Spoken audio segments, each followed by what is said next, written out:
रत्नाकर मतकरी यांच्या मृत्युंजयी या कथासंग्रहातून करता करविता नावाची कथा।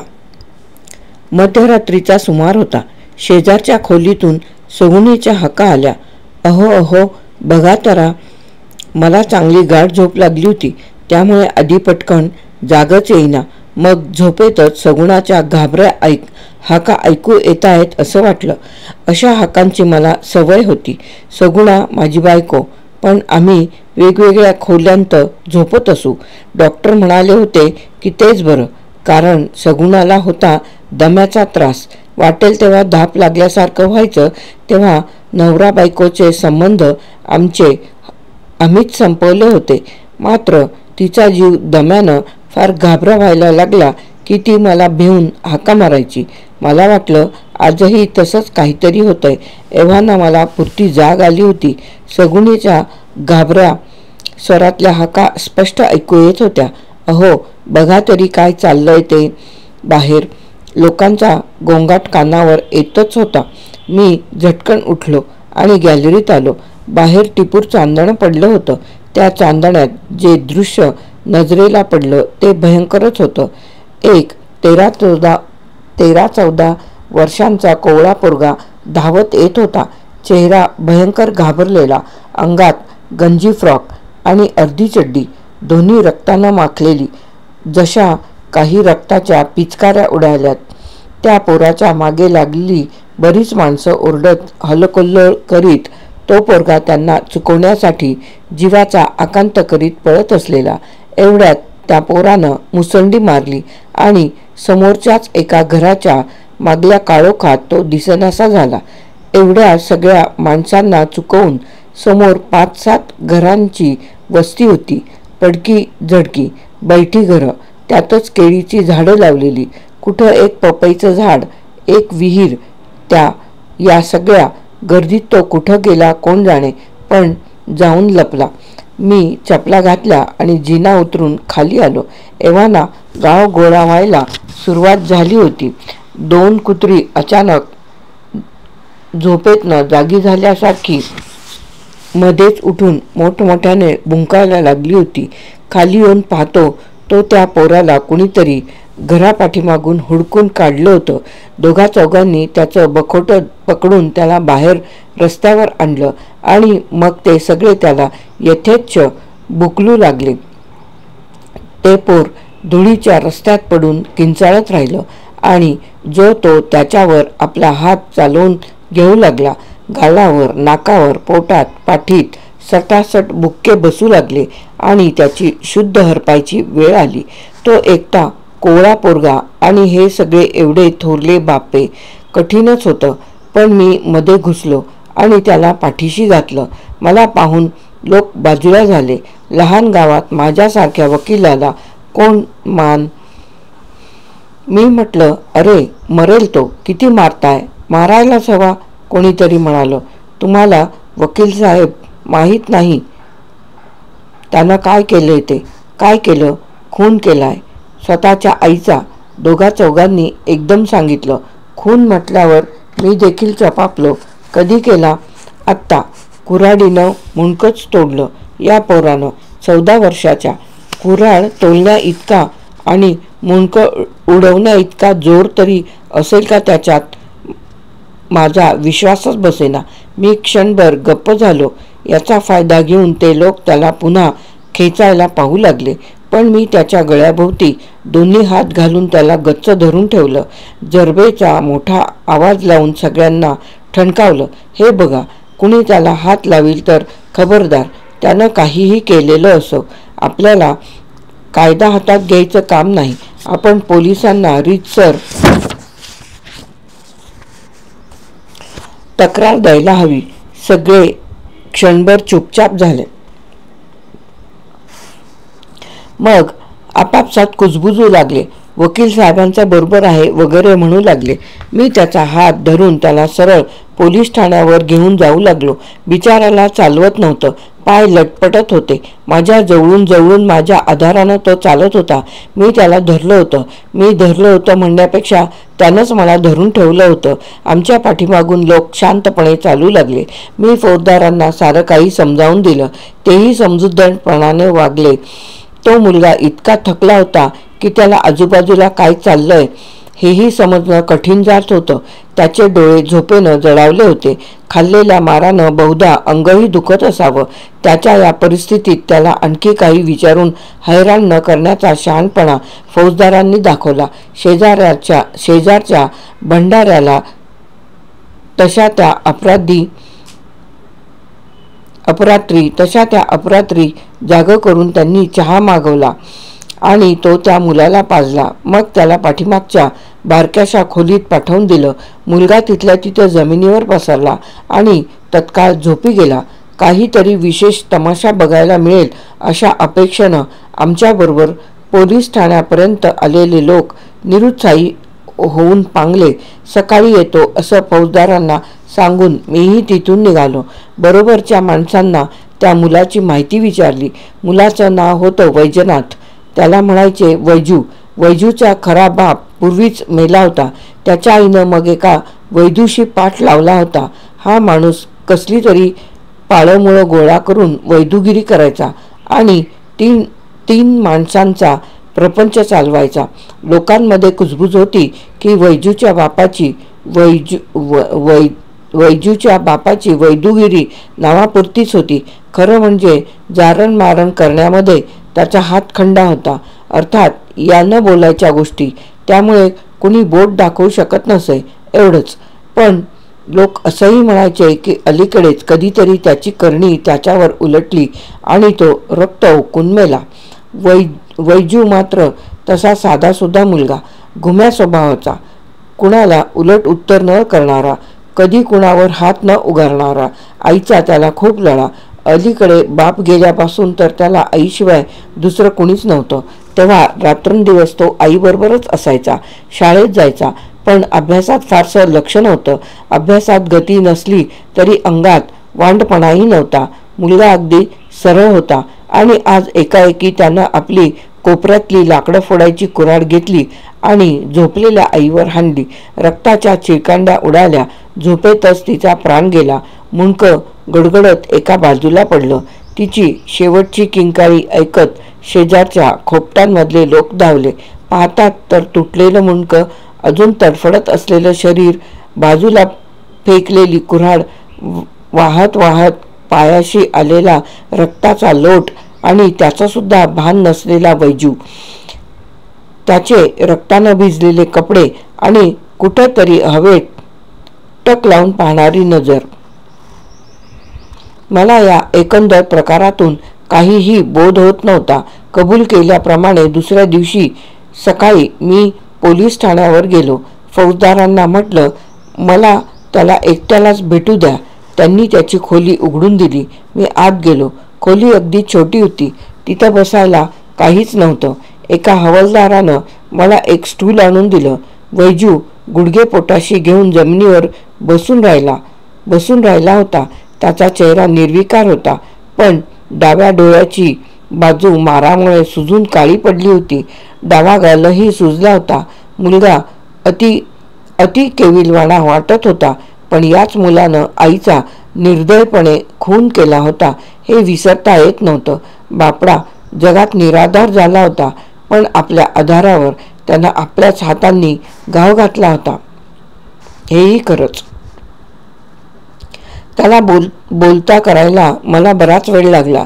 मी लोकांच्या हातून मरता मरता वाचवल्याबद्दल त्याला खूप वाटत होतं. त्यातून मी इकडं तिकडचं बोलून त्याचा परकेपणा दूर केला. हळूहळू त्याला माझ्याविषयी विश्वास वाटायला लागला. तशी तो नीट बोलायला लागला. साहेब, सगळे म्हणतात की मी माझ्या आईला ठार मारलं, पण तुला काय वाटतं? मी कसं मारीन साहेब?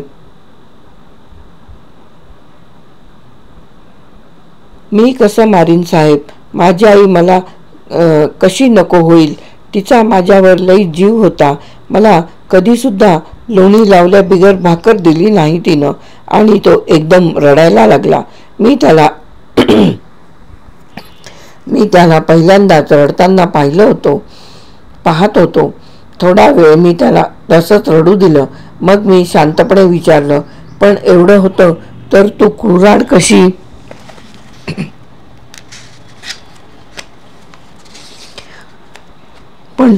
कशी चालवलीस? तिला मारून कसं टाकलंस? माझ्या हातांनी कुऱ्हाड चालवली साहेब, पण मी तिला मारलं नाही. म्हणजे मी कसा मारीन साहेब माझ्या आईला? मग कुणी मारलं? त्यानं. कुऱ्हाड माझ्या हातात होती, पण त्यावेळी माझ्या अंगात तो आला होता. तो कोण? खराच आहे साहेब तो. पण काय करायचं? तो असा तसा जाणार नाही. मला तुरुंगात घातलं तर जाईल, तोवर मला धरून ठेवील. आहे कोण पण तो? माझ्या बापानं वश करून घेतलं होतं त्याला. बापाला मूठ मारता यायची ती त्याच्यामुळंच. अधिक करून बाई माणसं हटकून मरायची बघा. पण पुढं काय झालं कोण जाणे. बाप एक दिवस मला म्हणाला, सांभाळ पोरा, तो तुला धरणार. त्याचा वायदा संपला. तू माझा सख्खा लेक नाहीस, पण मला लेकासारखाच. तेव्हा माझ्यानंतर तो तुझ्याकडे येणार. बाप काय बोलतो ते माझ्या ध्यानातच नाही आलं. पण 2 दिवसांत बाप रगात पाहिजे असं ओरडत मेला. त्यानंतर काय नाही. काल रात्री एकदम हे असं झालं. कोपऱ्यातली कुऱ्हाड बघितली आणि माझे हात लागले शिवशिवायला. मला वाटलं तो आला. मला म्हणायला लागला, हाण समोरच्या बाईवर. समोर कोण आहे ते पण मला समजत नव्हतं. तो हाण म्हणतोय, हाणायला पाहिजे एवढंच कळत होतं. जसे काय हात पण त्यानंच उचलले, कारण माझं भानच जागेवर नव्हतं. किंकाळी ऐकली आणि शुद्ध आली. बघतो तर आई. त्यानं तोंड झाकून घेतलं आणि तो रडत सुटला. तो बोलला त्यात काही अर्थ नव्हता. निदान माझ्यासारखा शहाणा माणूस तरी जन्मात त्यावर विश्वास ठेवणार नव्हता. बाप मेल्याचा यानं केलेल्या खुनाशी संबंध काय? आणि तसं म्हणावं तर अधेमध्ये काही न घडता काल एकाएकी याच्या हातनं खून घडायला मात्र तो कोण म्हणतो ते आलं. खून घडवायला मात्र तो कोण म्हणतो ते आलं. असल्या या अतिमानवी खुळेपणाचा मला फार राग होता. आमच्या वकिली व्यवसायात हे नवीन नव्हतं. गुन्हेगारानं गुन्हा करून तो खुशाल भूतपिशाच्यावर घालावा. गावाकडच्या केसेसमध्ये तर हे हटकून पाहायला मिळायचं. सत्य एवढंच होतं, कुठल्या का कारणानं होईना पण त्या कोवळ्या पोराच्या डोक्यात विकृती तयार झाली होती. एका विशिष्ट क्षणी मनाचा तोल जाऊन तो एरवीचा भाबडा मुलगा खुनासारखं भयंकर काम करायला तयार झाला होता. त्या क्षणी समोर जी बाई दिसली तिच्या डोक्यात त्यानं कुऱ्हाड आणली होती. दुर्दैवानं ती त्याची आईच निघाली. पण याला इतर कसला अमानवी रंग देणं मूर्खपणाचं होतं. माणसाच्या मनाचा झोला कधी कुठल्या टोकाला जाईल हे सांगता येत नाही, एवढाच याचा अर्थ होता. हे सगळं त्याला समजण्यासारखं नव्हतं. मी ते सांगतही बसलो नाही. एवढंच म्हटलं की ते तसलं काहीतरी तू डोक्यातनं काढून टाक. त्यावर तो म्हणाला, तुम्हाला नाही ते समजायचं साहेब. आणि नंतर तो काही बोललाच नाही. मुकाट बसून राहिला जमिनीकडे बघत. वैजूला रिमांड होममध्ये ठेवण्यात आलं आणि लवकरच तालुक्याच्या ज्युव्हेनाईल कोर्टात त्याच्यावर खटला चालू झाला. का कोण जाणे, मला वैजूविषयी फार आपुलकी वाटायला लागली होती. कसल्या तरी भलत्याच गोष्टीपायी त्याचं आयुष्य वाया जाणारसं वाटायला लागलं होतं. ज्युव्हेनाईल कोर्टातल्या त्याच्या वकिलाला प्रत्यक्ष भेटलो आणि सगळं समजावून सांगितलं.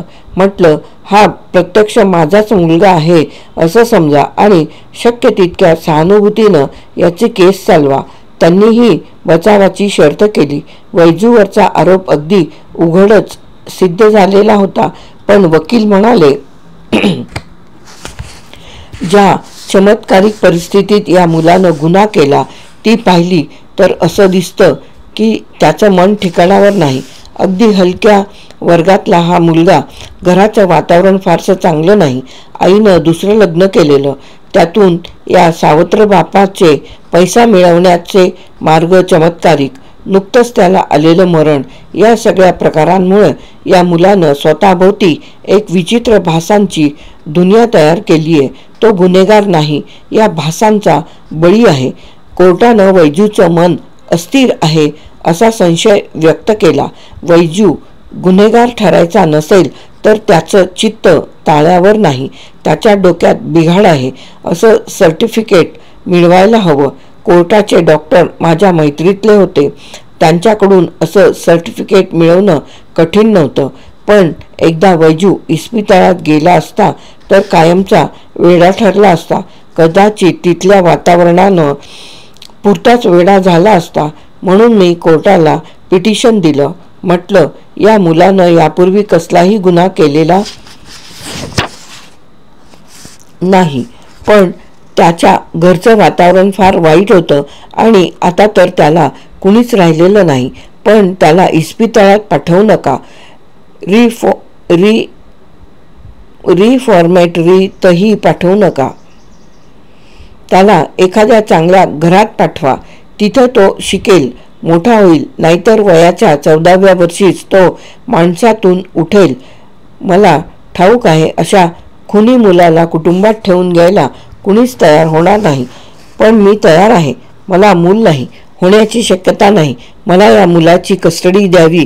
हवं तर हा दररोज पोलीस ठाण्यावर हजेरी लावील, त्याची जबाबदारी माझ्यावर राहील.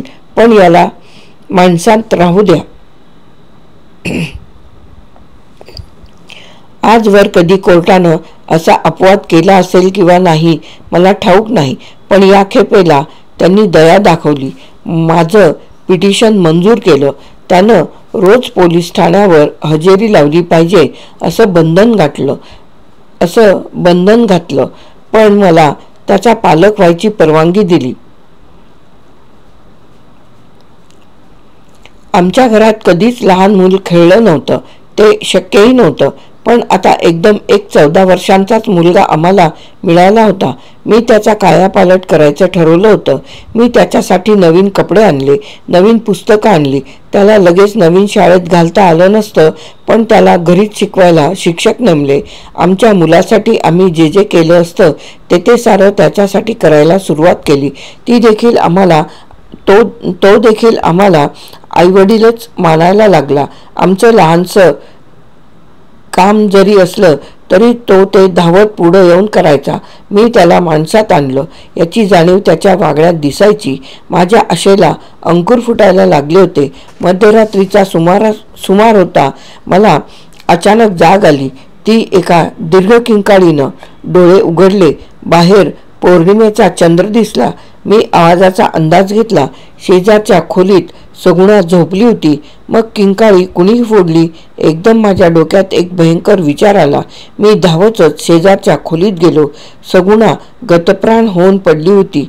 तिच्या छातीत बरोबर उभी खुपसलेली सुरी, पोटावरून रक्ताचे ओघळ वाहत असलेले आणि जवळच वैजू उभा, त्याचे कपडे रक्तानं भरलेले, जशा काही रक्ताच्या पिचकाऱ्या मारल्यासारखे.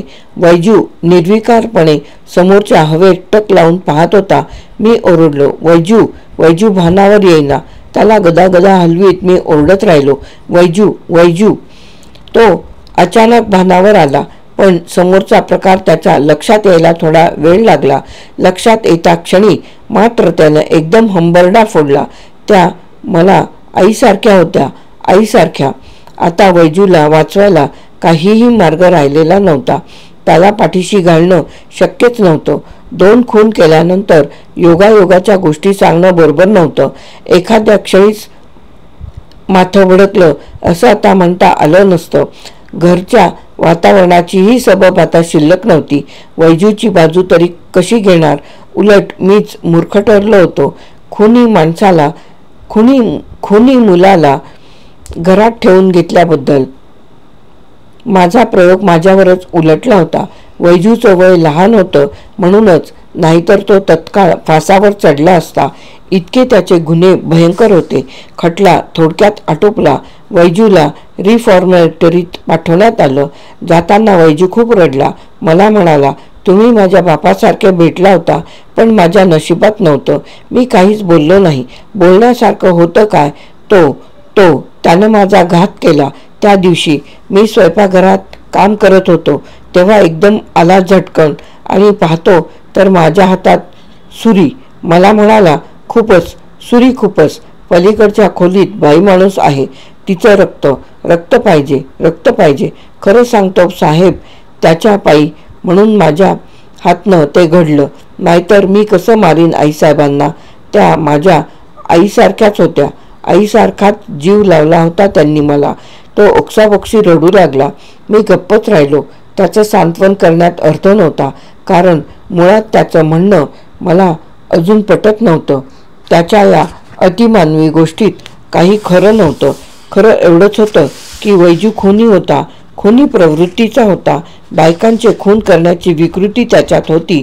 मग तो वरकरणी कितीही साधा वाटो, पण तो खुनी होता. गोष्ट भयंकर होती, दुर्दैवाची होती, पण खरी होती. लहान वयातच त्याच्या रक्तात बायकांचे खून करण्याची प्रवृत्ती जन्माला आली होती. साहेब हुंदके देत अजूनही वैजू सांगत होता, मला आता बंद करून ठेवतील. बरं होईल मग तो माझ्याजवळ यायचा नाही. मला तिकडे हत्यार कोण देणार? नाही, आता यायचाच नाही तो. माझा त्याचा वायदा आता संपला. पण साहेब, त्याआधी हे असं व्हायला नको होतं. हे असंच व्हायला हवं होतं. मी पुष्पाला सांगत होतो, मला हे असंच व्हायला हवं होतं. त्या पोराची प्रवृत्ती माझ्या पहिल्यांदाच लक्षात आली होती. त्याला घरी आणलं तर आपली सगुणापासून सुटका होईल हे उघड दिसत होतं.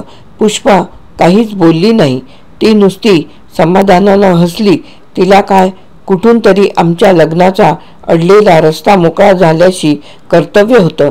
तिच्या हसण्याकडे मीही वेडावून पाहत राहिलो आणि त्याच क्षणी माझं लक्ष गेलं पलीकडच्या कोपऱ्यातल्या वजनदार हॉकी स्टिककडे. नकळत माझे हात शिवशिवायला लागले. कानात शब्द घुमायला लागले. हाण, बाई माणूस आहे, हाण. कथा समाप्त.